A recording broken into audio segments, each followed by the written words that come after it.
सीतानाथ समारंभां रामानंदार्य मध्यमां अस्मदाचार्य पर्यंतां वंदे गुरु परंपरां। भगवान नारायण की सदैव आपके ऊपर कृपा बरसती रहे। हनुमान जी आपकी रक्षा करते हैं, यही कामना लेकर आप लोग के बीच में आए हैं। हम परम सौभाग्यशाली हैं और आप भी कि जीवन में परमात्मा का हमको दर्शन होता रहता है।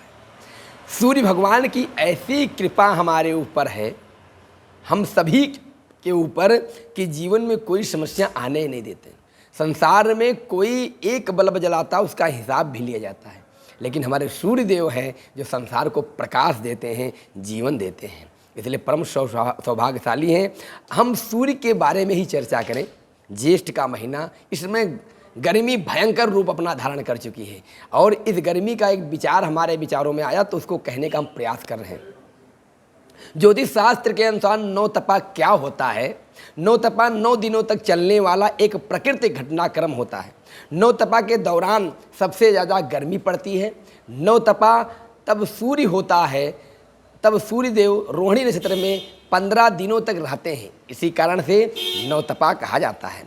सूर्य वृषभ राशि में प्रवेश के साथ ही ग्रीष्म ऋतु की युवावस्था आरंभ हो चुकी होती है और इसी दिन से गर्मी चरम माने इतना गर्मी बढ़ जाता, मानो शरीर में व्याकुलता उत्पन्न हो जाती है और इसी को नौतपा भी आरंभ हो जाएगा। इसी को कहते हैं नौतपा आरंभ हो गया आज से।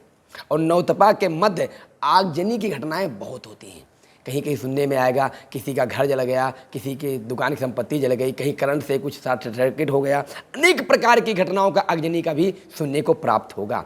किंतु पृथ्वी पर जनजीव और जन जीवन के लिए यह हानिकारक जो विषाणु का शमन भी करता है। जैसे जो हमारे जीवन में किसी प्रकार का विषाणु, कोई वायरस है, उसको भी समाप्त करने का काम करता है। और शास्त्र कहते हैं कि केवल सूर्य की ही आराधना से मनुष्य की जन्म कुंडली में विराजमान सभी ग्रह दोषों से मुक्ति मिलती है।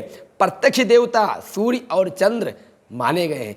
में दोनों में कोई अंतर नहीं होता, वो दोनों अपने आप में ऊर्जा रखते हैं, क्योंकि सूर्य भगवान अग्नि के स्वरूप में रहते हैं जो हमको प्रकाश देते हैं और चंद्रमा देवता शीतलता को प्रदान करते हैं, जीवन में सुख कारक कहे गए हैं। और ये दोनों ऐसे हैं जो जन्मों के सारे पापों को समाप्त कर देते हैं और जितने भी पाप हैं उसका समापन कर देते हैं। जन्म कृतम पापम व्याधि रूपेण जायते, अर्थात पूर्व के जन्मों में किया गया पाप रोग के रूप में उत्पन्न होता है। इन्हें अर्घ्य देकर और प्रणाम करके ही प्राणी भवसागर से मुक्त हो जाता है। ज्योतिष शास्त्र के अनुसार यदि जीवन में आप सूर्य को जल देते हैं तो आपके जीवन में अनेक प्रकार के दुख समाप्त हो जाते हैं।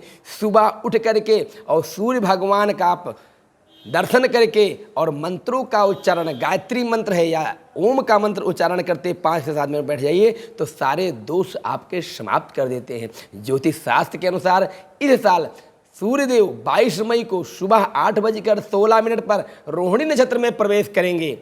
इसी के साथ 9 दिनों तक नौतपा की शुरुआत हो जाएगी। सूर्य रोहिणी नक्षत्र में 5 जून तक रहेंगे। इसी के साथ नौतपा खत्म हो जाएगा और बरसात का मौसम आरंभ हो जाएगा। जय श्री राम, जय सीताराम। प्रभातखबर.com, विश्वास वही, रफ्तार नहीं।